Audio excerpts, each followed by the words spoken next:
Y a los que quieren escuchar, atentos, los que no se pueden retirar, no hay problema, no es obligatorio.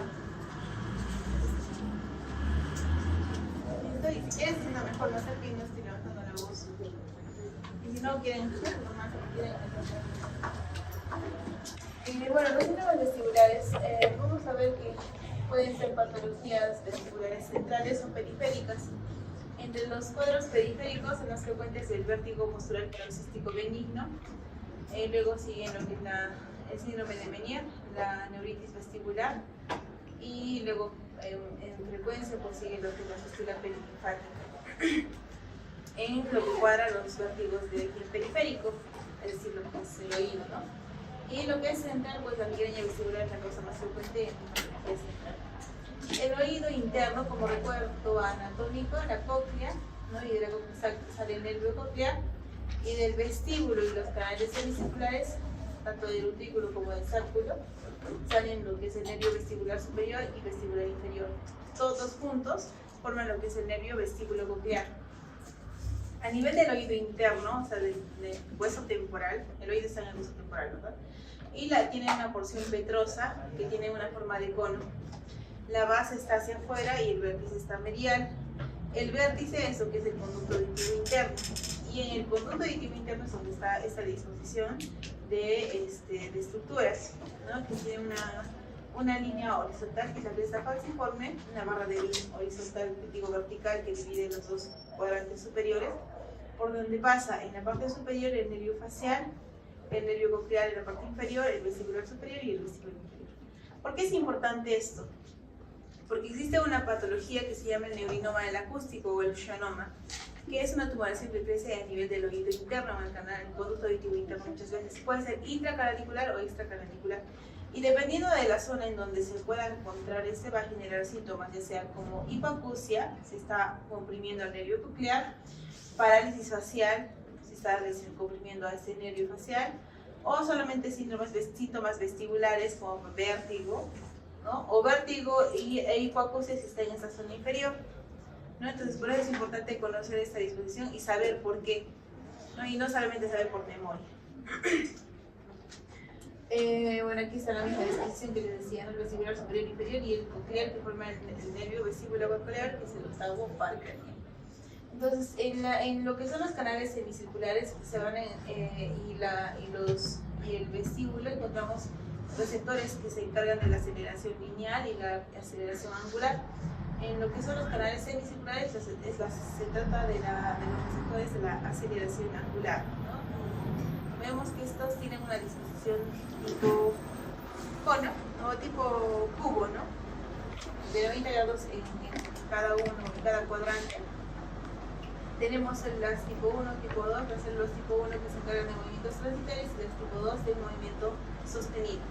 Transitorios, cuando digamos empiezo a acelerar, girar la cabeza hacia adelante, y el sostenido es cuando digamos esté girando en algo, en uno de esos juegos, digamos. El transitorio es el movimiento inicial en el que giro, y el sostenido es cuando ya se mantiene constante la velocidad. Eso es en la aceleración angular, ¿no? Tenemos aquí las células y en la parte superior tenemos los ginocilios y los cilios. Entonces, a este nivel es donde existe lo que es el cambio eléctrico. Entonces, es una disposición en 3D, como les decía, ¿no? El canal semicircular anterior, el posterior y el horizontal. Entonces, cuando tenemos dos canales semicirculares horizontales, están en esta disposición. Si yo giro mi cabeza hacia la derecha, dentro de los canales semicirculares tenemos el líquido endolinfático, y este líquido endolinfático va a hacer un flujo contrario al movimiento de la cabeza. Es decir, si yo giro mi cabeza a la derecha, el líquido endolinfático gira en sentido contrario. Es como cuando, no sé si alguna vez vieron un vaso y en el vaso le ponen una pelusa, digamos. Giran el vaso, y por más que giren el vaso, el cuerpo extraño gira en sentido contrario, ¿verdad? No sé si les ha pasado, pero pasa lo mismo, ¿no? Entonces tenemos el líquido endolinfático y el líquido endolinfático gira en sentido contrario al movimiento al de la cabeza, ¿no? Y lo que pasa en ese movimiento es que es a nivel de la cresta angular, que se encuentra en los canales semicirculares, a nivel de esta es la dilatación del canal semicircular, y esta es la cresta angular, encontramos las células receptoras, sus cilios y el ginocilio. Cuando existe este movimiento en dirección hacia el quinocilio, existe lo que es la despolarización, es decir, existe el estímulo de movimiento. Y el movimiento contrario es el movimiento de inhibición para el movimiento de aceleración. En el vestíbulo tenemos también otro tipo de estructura, que son el utrículo y el sacro, que se encargan de la aceleración lineal, ¿no? Ya sea en un coche, o un ascensor, ¿no? Ya sea en una posición vertical o una posición horizontal. Dentro de esto tenemos una gelatina que está por encima de los cilios y los quinocilios, y sobre esta tenemos las otoconias, otolitos o estatoconias, que generan una especie de gravedad sobre las estructuras ciliares que se encuentran debajo de estas. Entonces, cuando tenemos un movimiento de aceleración, hace que la gelatinita ya sea se vaya para adelante o para atrás, y genera ese movimiento de los cilios en sentido, en este caso, que sería el proceso de aceleración, que es estimulación, y en el proceso de desaceleración, que es inhibitorio. ¿Ya? Entonces, el vértigo es la expresión de la pérdida de la orientación en el espacio, y para esto tenemos que tener coordinación, ya sea el sistema propioceptivo, o sea, mis pies si estoy pisando firme y es plano, o si estoy en unas piedras rocosas, o si estoy en una superficie irregular, acompañado por la coordinación de mi sistema visual y mi sistema vestibular, ¿no? Si los tres funcionan bien y se integran adecuadamente en el sistema nervioso central, una persona no debería tener vértigo, la sensación de inestabilidad postural. Pero basta con que falle cualquiera de esos tres y el paciente va a tener síntomas vestibulares, ¿no? Y va a generar la clínica de vértigo. Entonces aquí tenemos, por ejemplo, ¿no? El sistema visual, vestibular y propioceptivo, y el paciente, una persona normal, va a poder mantener el equilibrio porque su sistema propioceptivo va a asistirse, una superficie tal vez no tan plana, mantiene el equilibrio, el sistema visual y vestibular hacen que tenga un equilibrio adecuado. Y pues esto nos va a ayudar a que tenga un adecuado control postural, oculomotor y los procesos cognitivos adecuados, ¿no? Entonces, todo paciente que viene por consulta de otorrino con síntomas de mareo o vértigo, ¿no? como lo mencioné, no todo paciente que viene por emergencia o por consultorio de otorrino que diga mareo es laberintitis, ¿ya? Entonces, lo que les mencionaba en la primera clase, no toda laberintitis no todo mareo es laberintitis, ¿no? La laberintitis es un cuadro infeccioso del oído interno, ¿no? No es algo que sea muy frecuente, muy raro. Entonces, el mareo puede manifestarse como vértigo, que es la sensación rotatoria, inestabilidad postural, que se da más cuando camina, un presíncope, ¿no? Que está echado y de repente se levanta bruscamente y le da una sensación de mareo, temblor ortostático, a veces pacientes que no tienen una explicación no tienen la forma de expresarse adecuadamente y no es específico. Sea cual sea el tipo de mareo, le decimos primero la duración, cuánto tiempo dura. La instauración, si es aguda, es súbita, es progresiva o es cíclica, ¿no? Y si existe algún factor desencadenante. Estos 4 ítems nos va a ayudar a llegar al diagnóstico del tipo de vértigo, ¿ya? Entonces, en el examen físico siempre ver la otoscopía, ¿no? Ver que no hay un proceso infeccioso, la apometría, ver la postura, Romberg, Babinski, Unterberger, la exploración otoneurológica donde vemos el movimiento ocular, la diadogocinesia, índices de Barani y la exploración del reflejo vestíbulo-oculomotor mediante la presencia de un nistagmo espontáneo o provocado. El nistagmo espontáneo es cuando lo miramos al paciente y el paciente tiene su nistagmo sin necesidad de poderlo estimular. Existe un nistagmo fisiológico en donde yo le digo al paciente a 30 centímetros de su mirada, pongo el dedo enfrente y giro siga con la mirada sin mover la cabeza, ¿no? Gira la cabeza. Y lo normal es que hagamos 30 grados a la derecha y no haya nistagmo. Siga 30 grados a la izquierda y tampoco haya nistagmo. Pero si yo hago un movimiento excesivo, más de 30 grados, existe un nistagmo fisiológico, ¿ya? Entonces, si ustedes están saliendo de acá, entre ustedes van a ver que sí van a tener nistagmo si es que hacen una angulación más de 30 grados para cualquiera de los dos lados. Entonces, vamos a evaluar eso. Prueba de oclusión alternante. Y ahorita les explico sobre eso. Entonces, todo paciente que ingresa por emergencia, eso sirve para emergencia, ustedes van a ver pacientes en emergencia, ¿no? Cuando sean internos o cuando estén en el salón a veces. Entonces van a ver que tengan un protocolo HIMSS. Esto nos va a servir para determinar, según el tipo de síntomas, si tiene un nistagmo o un vértigo de origen central o periférico.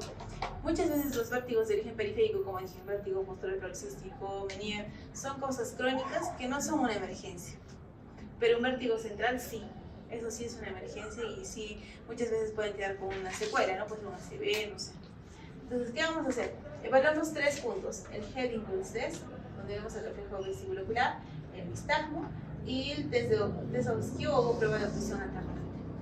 ¿Cómo es en un paciente normal? El test de impulso cefálico es que agarramos al paciente con las 2 manitos, le pedimos que mire fijamente, digamos, la nariz de que está evaluando y que mantenga fija la mirada. Digamos, yo miro la botellita, ¿ya? Entonces estamos girando y bruscamente giramos un poquito para ese lado, para la izquierda, y inesperadamente para la derecha. El paciente debe seguir manteniendo la mirada, aunque haga este movimiento. Si hago un movimiento de giro para la derecha y hago el movimiento y luego vuelvo a girar recién, a volver a fijar la mirada en el objetivo, o sea, pierda la fijación de la mirada en algún momento, eso ya es una patología periférica, es decir, una pérdida de la fijación del objetivo durante el movimiento, ya sea de derecha o izquierda. En una patología central esto es normal. Y lo normal es pues también, ¿no? que mantenga fija la mirada. El nistagmo en una persona normal no debe haber nistagmo, ¿no? Cuando es una patología central, muchas veces el nistagmo es espontáneo, puede ser evocado por la mirada, ¿no? Le decimos mira para allá y nistagmo, mira para allá y nistagmo. Cambia de dirección según la posición, ¿no? Entonces cuando le digo gira para allá, nistagmo para la derecha, gira para allá, nistagmo para la izquierda, gira para arriba, nistagmo para arriba, ¿no? Entonces eso nos sugiere una patología central. Cuando es periférico, el nistagmo suele ser espontáneo, con o sin fijación de la mirada, y siempre es unidireccional. ¿Ya? Eso lo voy a poner en un caso clínico, por ejemplo, en su examen. Mi paciente que tiene vértigo y todo más distractores, ¿no? Vértigo, que náuseas, vómitos, no sé qué, presión arterial, lo que sea, y les pongo que tiene un nistagmo que cambia de dirección con la mirada. Diagnóstico. Le pongo Meniere, neuronitis vestibular, y un vértigo central y BPPV. ¿Cuál sería la respuesta? Central, ¿verdad? Solamente por el hecho de que el nistagmo cambia de dirección. ¿Ya? Entonces, es un punto clave, no les pongo siempre en tipo casos clínicos. En la prueba de oclusión alternante, es decir, le decimos que mantenga la mirada en un objetivo, ocluimos un ojito y luego destapamos. El ojito que estamos ocluyendo y desocluyendo debe seguir manteniendo la mirada en el objetivo. Eso es normal. ¿Listo? Sea alternante o debe seguir manteniendo la mirada. Cuando es una patología periférica, eso también es normal. Cuando es una patología central, ahí existe una desviación oblicua ocular. Es decir, yo oblicuo, tapo el ojito, ese está manteniendo la mirada, destapo este ojito y ese ojito empieza a mirar otra vez recién. Lo tapo y otra vez mira hacia abajo. Lo destapo y otra vez mira el objetivo recién. ¿Qué está pasando? Existe una alteración de los movimientos oculares, de los músculos extraoculares. ¿Y quiénes se encargan de esto? ¿Qué pares craneales? Exacto. Entonces, estos pares craneales no tienen nada que ver con el vestíbulo ocular, ¿no? Entonces, ya nos sugiere que es una patología de tipo central porque está afectando otros pares craneales que no tienen nada que ver con el sistema auditivo y vestibular, ¿ya? Ahora, los criterios diferenciales entre un nistagmo periférico y central. Dirección.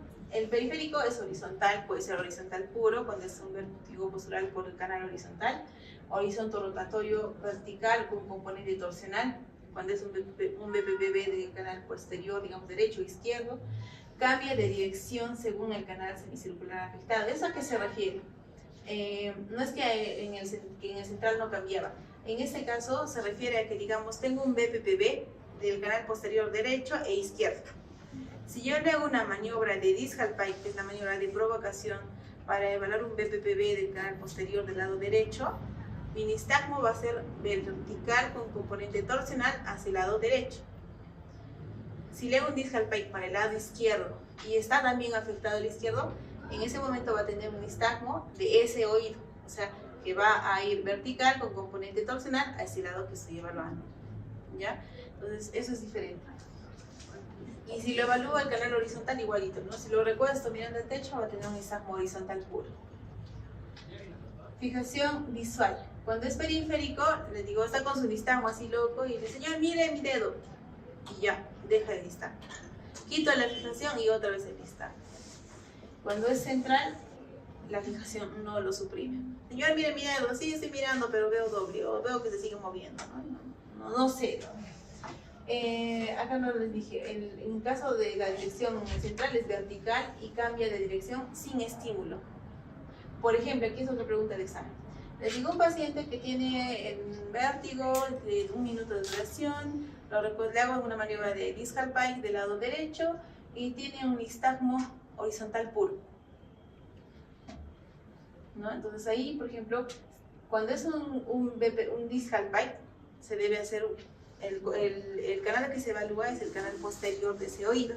Entonces el nistagmo debe ser vertical con componente torsional hacia el lado que estamos evaluando, el dedo derecho. Y si yo digo que es horizontal puro, no tiene nada que ver con el canal horizontal, la maniobra de discal pike. No sé si me entienden, ahorita lo explico con la manera.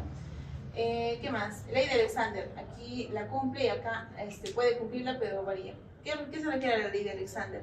Que según el canal semicircular que estoy evaluando, el paciente va a tener distal en el periférico. Se los veo medio dudosos. En el oído tenemos los canales semicirculares, el anterior, el posterior y el horizontal. Si yo evalúo el anterior o el posterior, mi nistagmo va a ser vertical con componente torsional. Si yo evalúo el horizontal, mi nistagmo va a ser horizontal puro. Entonces, dependiendo de qué maniobra esté haciendo, va a tener el nistagmo, ¿ya? Y cuando es periférico, pues va a estar muy relacionado al movimiento que voy a estimular. Movimiento cefálico en el periférico le incrementa y en el central no hay modificaciones. Ahora, los más frecuentes, el vértigo postural paroxístico benigno. Entonces, el vértigo postural paroxístico benigno es el vértigo más frecuente de tipo periférico, más frecuente en mujeres que en hombres, no tiene hipoacusia, muchas veces asociados a cambios de posición, ¿no? Cada vez que me recuesto en la cama me da mareos, me levanto, me da mareos. Frecuente entre los 40 y 60 años, pero eso no quiere decir que puede estar en un paciente de 20 o de 80 años, ¿no? Suele ser unilateral y en un 15% puede ser bilateral. ¿A qué se refiere? ¿Cómo es la fisiopatología? Lo que les decía, ¿no? Las otoconias que están en lo que es el vestíbulo, estos otolitos, por un cambio brusco de posición o posturas prolongadas, por ejemplo, ir al dentista, estar en una cirugía prolongada, estar recostado por mucho tiempo, no sé, estar en UCI, ¿no? Etcétera, y me levanto bruscamente, uno de estas otoconias se desprenden del vestíbulo, que este es el vestíbulo, se desprenden del vestíbulo y salen a los canales semicirculares. ¿Listo? Y en el canal semicircular que existe un líquido endolinfático que normalmente está en reposo, ¿verdad? Y si yo me muevo para la derecha, existe un movimiento propio del peso del líquido endolinfático. Pero si yo le pongo una piedrita aquí dentro, la piedrita hasta caer al fondo va a generar un flujo de líquido, ¿verdad? Lo mismo sucede en el oído y en los canales semicirculares. Al existir una otoconia, un otolito en el canal semicircular, si yo hago un pequeño movimiento para adelante o me levanto, la otoconia que estaba en este punto va a generar un movimiento más exagerado del que normalmente debería haber de líquido endolinfático, lo que genera una simulación de movimiento excesivo y el paciente presenta un nistagmo, ¿no? O sea, no existe tal movimiento como tal, o sea, no me estoy moviendo la cabeza, pero sí el líquido endolinfático se está moviendo en excesivo o con una mayor gravedad por el otolito que está dentro del líquido endolinfático. Espero que bien. ¿Listo? Entonces, las otoconias en el conductor se ocasionan lo que es una canalolitiasis, ¿no? Ahora que estaba arriba. Entonces, cuando se realiza una prueba de provocación, que suele ser la maniobra de discal pike, las otoconias se desplazan de acuerdo al vector de gravedad, ¿no? Tengo canal semicircular superior o anterior y el posterior, que es el más frecuente, que se afecta. Entonces, si yo hago esta maniobra de recostarlo, exijo, hago que el líquido que estaba en esta posición se vaya para atrás y estimula el movimiento del líquido linfático. Esto origina un desplazamiento del nodo linfático, lo que inclina la cúpula, provocando el nistagmo que se evalúa en el paciente, ¿no? ¿Cuáles son las características del BPPV en el nistagmo? Tiene un curso paroxístico, es decir, de inicio va poquito, lento, lento, y luego un momento fuerte, fuerte, y luego va a descender otra vez. Y no dura más de 1 minuto. Autolimitado y es agotable. Son las características clínicas. Entonces, un paciente que tras recostarse en la cama presenta un vértigo de 1 minuto de duración, y cuando le miran los ojitos los pacientes o los familiares, notan que existe un movimiento de no más de 1 minuto. Pues un BPPV, no hay de otra, ¿no? Solamente eso. No tiene hipoacusia, no acúfenos, no hay otra sintomatología más que eso. Clínica relacionada con los movimientos cefálicos, segundos a minutos, 5 de juego creativo, sin clínica, y estamos horizontal rotatorio fatigado. Esta es la maniobra de Discal-Pike, que es importante, ¿ya? Recostamos al paciente calculando que la cabeza está al borde de la camilla. Giramos 90 grados hacia el lado de evaluar, en este caso es el oído izquierdo. Giramos al lado izquierdo 90 grados y lo recostamos rápidamente con la cabeza colgando en la camilla. Y ahí observamos si existe un nistagmo o no. En este caso debería ser un nistagmo horizontal rotatorio con componente dorsional o vertical con componente dorsional hacia el lado frontal, hacia el lado izquierdo. Bueno, es lo mismo acá, ¿no? Que está al borde de la camilla, en este caso es el lado derecho. Gira la cabecita al lado derecho, aquí está con 90 grados a la derecha y lo recuesta con la cabecita colgando. Y aquí está como el otorito se desplaza, ¿no? Hacia atrás. La otra maniobra es la maniobra de McClure para el canal horizontal. ¿Cuál es el tratamiento? Educación al paciente, que no haga movimientos bruscos. Y la ley de las maniobras de Epley son el tratamiento. Existen otras, ¿no? Para otros tipos de canales. Pero con que sepan la de Epley, que es para continuar lo que es la maniobra de Discal-Pike, es suficiente. ¿Qué hacemos en este caso? Inclinamos la cabecita hacia la derecha. Ese es el primer paso, ¿no? Giramos 90 grados a la derecha. Y se inclina, recuesta al paciente con la cabeza colgando de la camilla. Hasta aquí es una maniobra de Discal-Pike. Las siguientes continuamos con la de Epley. Giramos hacia el lado contralateral, o sea, hacia el lado izquierdo en este caso, ¿no? Y está girando hacia la izquierda. Luego otros 90 grados mirando hacia el piso y el cuerpito mirando hacia el lado mismo del lado izquierdo.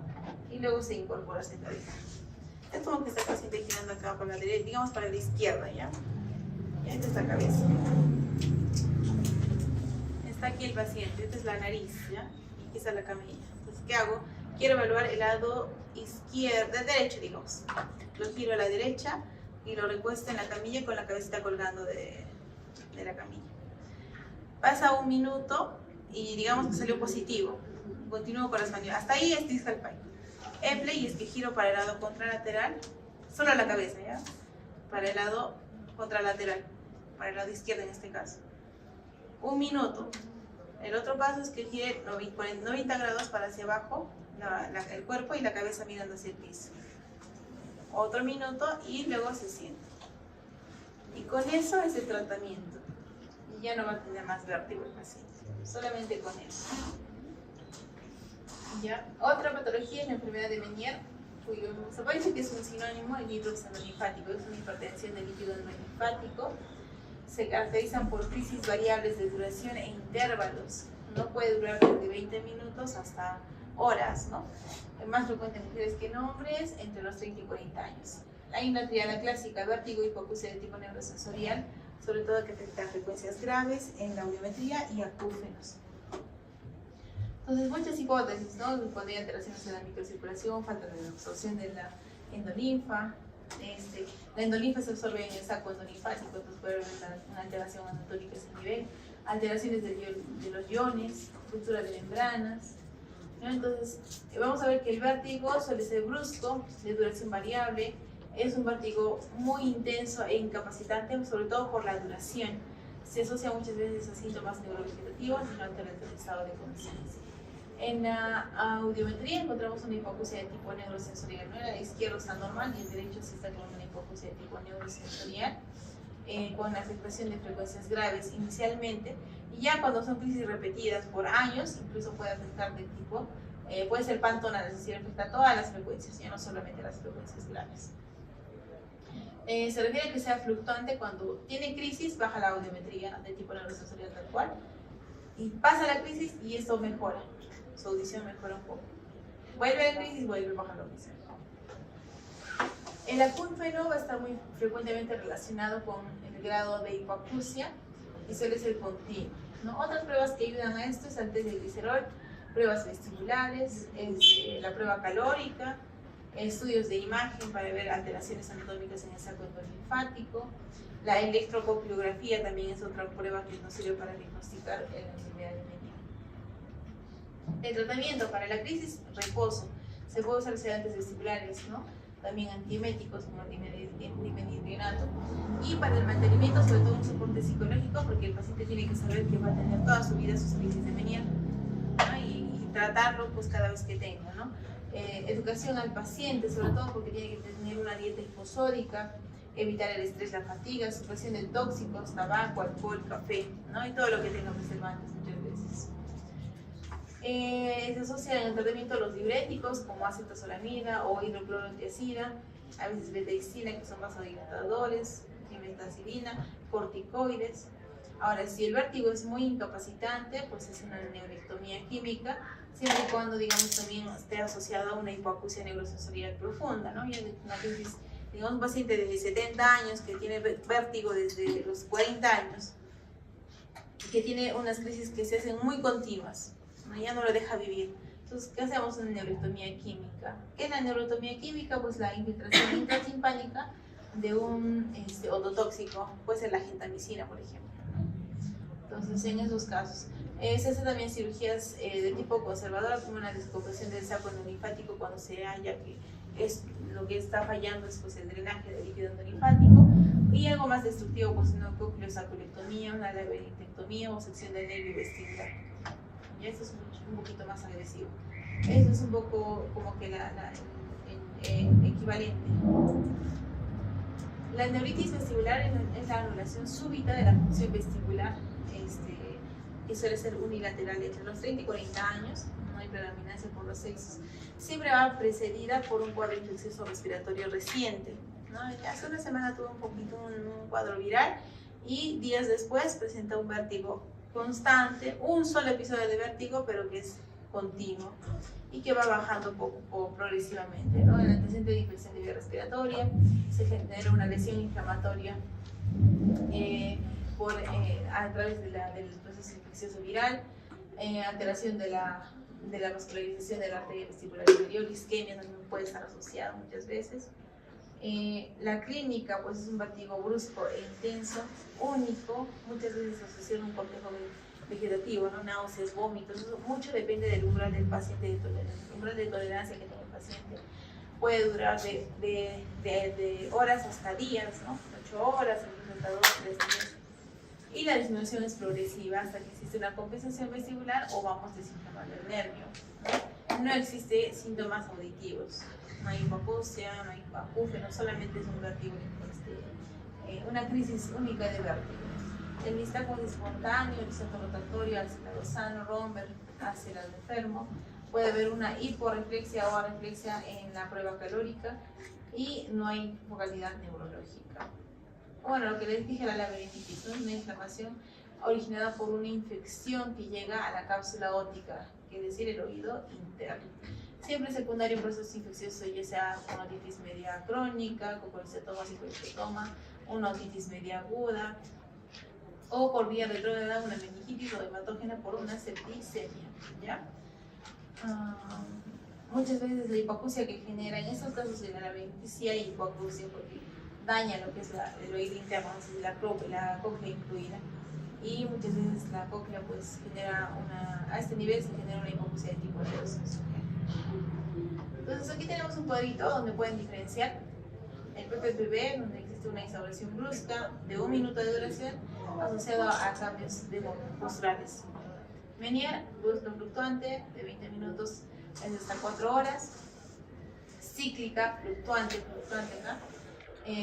suele ser incapacitante, se asocia muchas veces a acúfenos e hipoacusia y asociado a unos malos hábitos, ¿no? Sobre todo la hídrica, sal, estrés, ansiedad, cafeína, alcohol. La neuritis vestibular suele ser brusca, puede durar de 8 horas hasta 3 días incluso, y precedida por un cuadro infeccioso viral. Existen otras dos patologías, como es la fístula periférica o discesia del canal semicircular superior, en donde dentro del laberinto óseo existe un laberinto membranoso. Entonces, a este nivel existe una lesión, es decir, un síndrome de tercera ventana, ¿no? Los síntomas van a ser intermitentes, solamente durante el estímulo, ¿no? Muchas veces puede haber asociado hipoacusia o acúfenos. ¿Y cuál es el estímulo? Por ejemplo, la presión en el conducto, ¿no? Apretamos el conducto y se da un signo de Henneberg y el paciente va a tener un nistagmo, solamente con presión en el conducto. O los ruidos intensos, que se llama el fenómeno de Tullio, ¿no? Se pone un ruido intenso y un nistagmo. Y eso es en la presencia de la discesia del canal semicircular. El neurinoma del acústico es una patología de evolución progresiva, ¿no? Como les dije, en el conducto auditivo interno puede crecer lo que es el schwannoma y según la estructura que esté afectando, pues va a tener síntomas progresivos, ya sea de hipoacusia, acúfenos o vértigo, muy parecido a Meniere, porque también tiene la misma triada.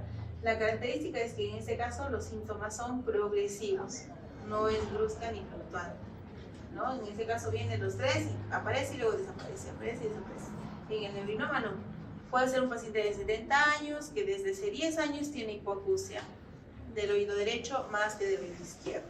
Hace 2 años nota que tiene parestesias en la cara, ¿no? Justo en el lado derecho que está bajando más su audición. Y hace un año o hace 2 meses se le empeora con acúfenos y sensación de vértigo, ¿no? Entonces son síntomas que van yendo progresivamente, que va a tener los síntomas, la misma triada del vértigo, de Meniere, ¿no? Acúfenos, vértigo y hipoacusia. Pero la presentación es de forma progresiva y la diferencia es pues el tipo de instauración, ¿ya? Ahora, el tratamiento de estos pues es quirúrgico, dependiendo, ¿no? Porque el crecimiento de estos tumores son muy pequeños, es muy lento el crecimiento. Más el paciente va a fallecer probablemente por otra causa antes que por el neurinoma. A menos de que sea joven y tenga un neurinoma grande, pues ahí sí es quirúrgico, se tiene que sacar. Ahora, lesiones traumáticas del hueso temporal. Entre las lesiones traumáticas, más frecuente es la segunda o tercera década, más en hombres, por la exposición que tienen, ¿no? Asociados a TEC, fracturas de base del cráneo o traumatismos penetrantes. Los síntomas que pueden ir asociados: acúfeno, vértigo, parálisis facial y hipoacusia. Casi muy similar a lo que presenta el neurinoma del acústico, ¿verdad? ¿Por qué? Porque dentro del hueso temporal pasa lo que es el nervio facial y el vestíbulo coclear.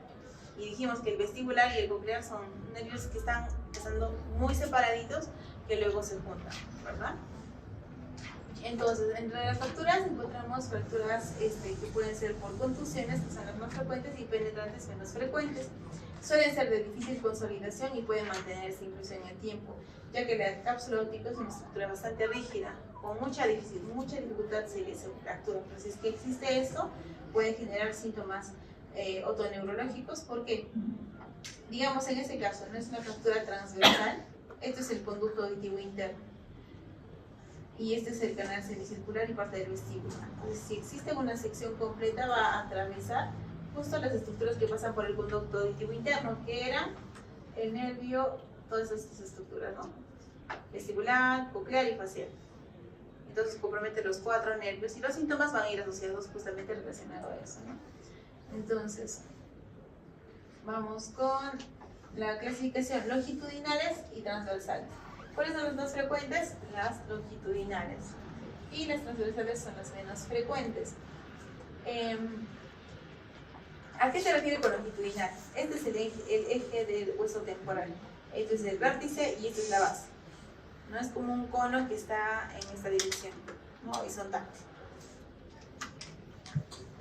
Entonces, el eje del hueso temporal va en relación a esto. Entonces, esta es la base del vértice y el eje este es uno longitudinal. Entonces, lo que sea paralelo a esto, pues va a ser una fractura longitudinal, y lo que sea perpendicular a este va a ser una transversal como en esto. Listo, las longitudinales más frecuentes un 70-90%, pueden comprometer muchas estructuras de la cortical escamosa, pared, tegmentímpani, etc. Van a ver que los síntomas van a ir asociados a vértigo, acúfeno, hipoacusia, otorragia, hemotímpano, parálisis facial, glucorrea, escalón en conducto. Y si ven en la transversal, que es mucho menos frecuente, un 10-20%, pero los síntomas son muy parecidos, ¿no? Muy parecidos. Acá se diferencia que respecta el conducto nada más, pero muy parecidos. Puede haber parálisis facial, otorricorrea, hemotímpano, muy parecidos. ¿En qué se diferencian en estos? Pues en la frecuencia. Es decir, si tengo una fractura longitudinal o transversal, voy a tener los mismos síntomas. Ya tengo otorragia. Pero ¿cómo la diferencio? Según que sea más frecuente. Por ejemplo, tengo otorragia, va a ser más frecuente que sea en las longitudinales. ¿Por qué? Porque voy a pasar justo por el conducto auditivo externo y va a tener un sangradito. Ahora, en las transversales, ¿puede haber? Sí puede haber, pero es menos frecuente, es más raro. En el hemotímpano, es más raro que exista una fractura longitudinal, pero es más frecuente una transversal. ¿Por qué? Porque existe esta fractura que puede lesionar parte de la mastoides, digamos, y mastoides se comunica con el oído medio. Entonces vamos a ver un tímpano morado, que es muy frecuente en las transversales. Pero en el conducto está íntegro, ¿no? Entonces no va a haber sangrado. La hipoacusia, por lo general, suele ser de tipo conductiva en las longitudinales. ¿Por qué? Porque, digamos, puede acompañarse de un desgarro de la membrana tipánica, sangre en el conducto, o neurosensorial cuando es de tipo transversal. ¿Por qué? Porque está seccionando justo las estructuras que pasan por el conducto auditivo interno. Entonces, si existe una sección del nervio coclear, pues va a haber una hipoacusia de tipo neurosensorial. Vértigo, raro en las longitudinales, más frecuente en las transversales. ¿Por qué? Por una lesión del nervio vestibular. Parálisis facial, raro en las longitudinales, pero más frecuente en las transversales. Y fístula, igual, raro en las longitudinales, más frecuente en las transversales. Esto no quiere decir que existe, digamos, que puede haber una parálisis facial o una longitudinal. Sí, sí puede haber. ¿De qué va a depender? De la presentación.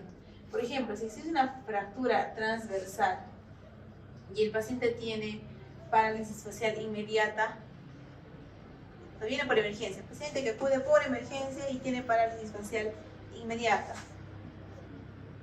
Sospechamos de que fuera una transversal.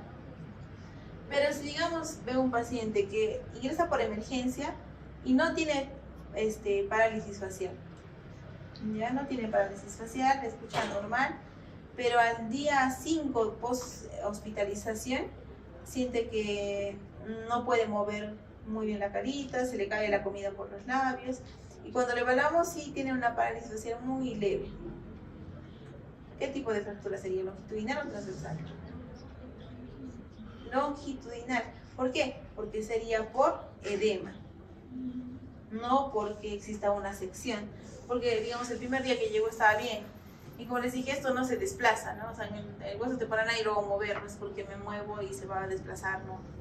Entonces, lo que les decía, lo que dice aquí que sea frecuente no quiere decir que no esté en estas longitudinales.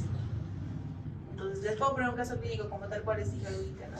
Que ingresa por emergencia y no tenía parálisis facial, pero que ingresa al 5.º día y tiene ya parálisis facial, ¿no? Aunque sea leve. Entonces, esto probablemente sea solamente por edema, no porque tenga una sección completa del nervio.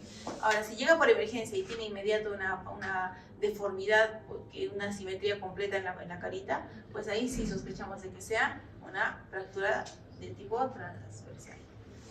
¿Ya? Lo mismo si es neurosensorial también o conductiva. En los estilos de imagen, muchos tipos de imagen, ¿no? Aquí es una de tipo longitudinal, aquí otra longitudinal, esta es más mixta, aquí transversal, justo pasa por la conducto auditivo interno, transversal y transversal, en dos partes. ¿Cuáles son las consecuencias? Hipoacusia, ya sea conductiva o neurosensorial, vértigo, parálisis, fístula, hernia, colesteatoma, lesiones secundarias, según la lesión de la caja timpánica, del nervio facial o de las estructuras adyacentes.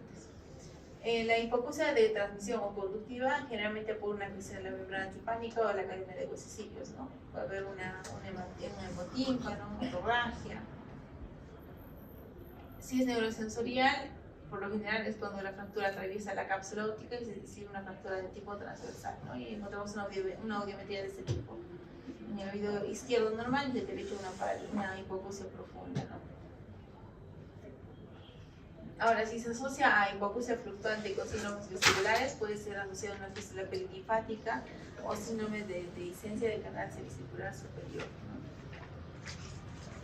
El vértigo, asociado a veces a la alteración del equilibrio tras un traumatismo encefalocraniano, un síndrome postconmocional, también puede originarse por un vértigo muscular paroxístico benigno, entonces una caída, ¿no? Movimientos excesivos. Y si existe asociado un vértigo o hipoacusia fluctuante, entonces puede sospecharse de una dehiscencia del canal semicircular o fístula perilinfática. Parálisis facial, lo que les decía, ¿no? Muchas veces se asocia a una fractura de la cápsula óptica, hay que pedir una tomografía, una resonancia, y se piden exámenes complementarios como una electroneuronografía o electromiografía para el grado de pronóstico, la electroneuronografía o la electromiografía para ver la reinervación. La parálisis facial es más frecuente en las fracturas transversales y va a ser de inicio inmediato, lo que les decía Marco, ¿no? Si es transversal, generalmente es de inicio inmediato la parálisis facial. Y si es longitudinal, generalmente es de inicio tardío, progresivo. Otra es la fístula de líquido cefalorraquídeo, una de las consecuencias también, frecuente en un 11 a 27% de las fracturas, más si son de tipo transversal. Puede haber otolicorrea, riolicorrea o asociada a heridas penetrantes, ¿no? Para diagnosticarla se pide un dosaje de beta-2 transferrina en el líquido que se colecciona a través del oídito. El tratamiento pues es más conservador, ¿no? Elevación encefálica, ablandador de heces, acetazolamida, colocación de drenaje lumbar y antibióticos. Listo. Si son de bajo gasto, pues se cierran en 7 días, ¿no? Y bajo riesgo de infección. Vamos a hablar con la parálisis facial periférica. El nervio facial tiene un recorrido en el hueso temporal, tiene varias porciones, ¿no? Sale del tronco encefálico, va y tiene su primera rama, que es el nervio petroso superficial mayor, que se va a las glándulas lacrimales, ¿ya? Luego está el ganglio geniculado, luego viene su raíz motora, el nervio cuerda del tímpano, que se va a los 2 tercios anteriores de la lengua, y las glándulas sublinguales o glándulas salivales. Aquí la raíz motora es el que va al nervio del músculo del estribo, ¿ya? Que a través de este se genera el reflejo estapedial. Esto se mide mediante una impedanciometría, ¿ya? ¿Cómo vamos a ver? La causa más frecuente es la de Bell, un 70%. La segunda causa corresponde a las traumáticas, tipo de las fracturas, como habíamos hablado, y la tercera por herpes zóster óptico, que también hablamos. Entonces, no tiene una predominancia en cuanto a los géneros, el pico de incidencia entre los 10 y 40 años, puede estar asociado a una infección por el herpes virus, puede haber una denervación máxima hacia el día 14, y esto porque es importante recordarse, porque a partir del día 14 es que vamos a pedir un examen que nos va a dar el pronóstico, que es la electroneuronografía.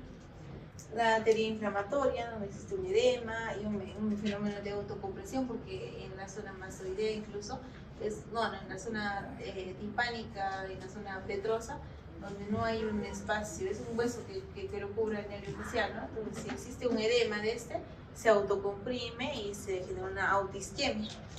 Entonces, lo que hay que hacer es desinflamar el nervio. Manifestaciones clínicas, pues en reposo no se nota mucho, pues en movimiento sí existe mucha asimetría, ¿no? En este caso, por ejemplo, la parálisis facial es el colado. izquierdo, ¿verdad? El lado izquierdo es el que no mueve. ¿Y en ese lado cuál es? El derecho. Listo. Cuando es traumática, pues puede haber una lesión completa del nervio facial, que puede ser una parálisis completa y un Brahman 5 o 6, y no va a haber una buena movilidad porque va a ser más grave. Ahora, si es una parálisis facial que se va presentando de forma progresiva, pues tiene un mejor pronóstico, ¿no? Porque nos sugiere un edema nada más, o una fractura, puede dar asociada a una fractura longitudinal, ¿no? Lo que les decía, ¿no? Las fracturas de hueso temporal longitudinales más frecuentes, transversales menos frecuentes, pero tienen mejor pronóstico las de tipo longitudinal porque suele ser asociada solamente a edema. Y en el peso óptico, pues asociado a la infección del virus, ¿no? Donde se ven unas vesículas en la zona de inervación del facial, puede haber hipoacusia, secreción incluso y parálisis facial, ¿no? Esto también tenemos casos corticoides y antivirales. Existe una clasificación de Brakman-House en donde va a haber un grado 1 que es normal y un grado 6 que es una asimetría completa sin movimiento. Aquí el límite es el 3, en donde puede cerrar el ojito con mucho esfuerzo, pero lo cierra, con mínimo esfuerzo. Para el diagnóstico es importante, el diagnóstico. Según el recorrido del nervio facial, habíamos dicho que la primera rama que va es el nervio petroso superficial mayor, que va a las glándulas lacrimales. Para esto hacemos el test de Schimmer, donde colocamos unos papelitos en nuestros ojitos y vemos que los empape o los moje de igual forma, ¿no? Simétricos. Ahora, si existe, digamos, que un lado no está funcionando, no está empapando nada y el otro está bien mojadito, entonces existe una lesión por encima del ganglio penicular. El reflejo estapedial es la raíz motora, ¿no? Que va al músculo del estribo, que nos protege contra ruidos intensos, ¿no? Es un ruido muy intenso, el músculo del estribo se contrae y la platina del estribo ya no vibra tanto en la zona de la ventana oval. Y la gustometría, ¿no? Salado, dulce, malo. Que es la última rama ya. Pues vamos aquí lo mismo. Ahora, existe lo que es la electroneuronografía, que es más un indicador de pronóstico, y la electromiografía, que nos da más signos de reinervación. Este se mide entre el día 14 al día 21 y desde el día 21 en adelante. Existen pruebas de imagen, cuando digamos la parálisis facial ya no nos lleva a insuficiencia hepática, existe recuperación de 3 semanas, o ausencia de recuperación total hacia los 6 meses. Puede pedirse una tomografía o una resonancia. Muchas veces se recuperan sin tratamiento, ¿no?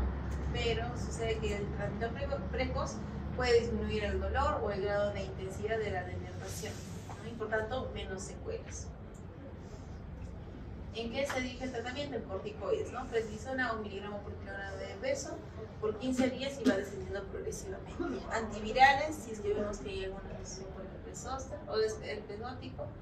Protección ocular, lágrimas artificiales, ¿no? El riesgo de formar úlceras por no estar, porque tienen la limitación a cerrar el ojito, ¿no? Rehabilitación, intervenciones psicológicas, neurofisiológicas y descompresión quirúrgica del nervio cuando la degeneración del nervio es del 90%, ¿no? Y según el tiempo de evolución del paciente. Y para las imágenes de oído, pues para que sepan una idea general, ¿no? Mastoides, o el martillo yunque que se ve como un conito de lado, el vestíbulo, carnaciones circulares y conducto auditivo interno. ¿Por donde pasaba quién es? Coclear, vestibular superior, inferior y facial, ¿no? Aquí lo mismo. Aquí está la cóclea, el espiro basal de la cóclea, células mastoideas. El conducto auditivo externo, parte del pabellón auricular, células mastoideas. Y en los cortes coronales vemos lo mismo, el pabellón auricular, conducto, cadena circular, en la cóclea, que es la porción laberíntica del facial, porción timpánica del facial, músculo del tímpano, ¿qué más? Mastoides, vestíbulo, canal semicircular superior, horizontal, canal semicircular superior, horizontal, medio. ¿Esto qué es? ¿Qué patología es? Es algo que se está comiendo todo en su camino. Si ven aquí, este es un oído normal. La cóclea, cadena circular, conducto, ¿no? Y esta misma imagen la vemos acá. Solo que más grande la cóclea. Este es el facial. Esto es parte del tímpano. Aquí hay algo. ¿Qué es? ¿Ah? Parece toma, ¿no? Se está comiendo estructuras en el techo y está formando un problema. Hasta un pólipo podría ser esto. ¿Qué ven?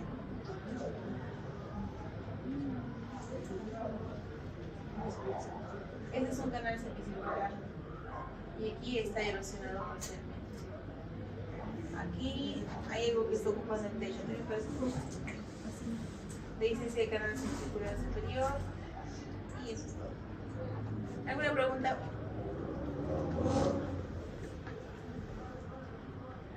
Listo. Eso es todo, ¿ya?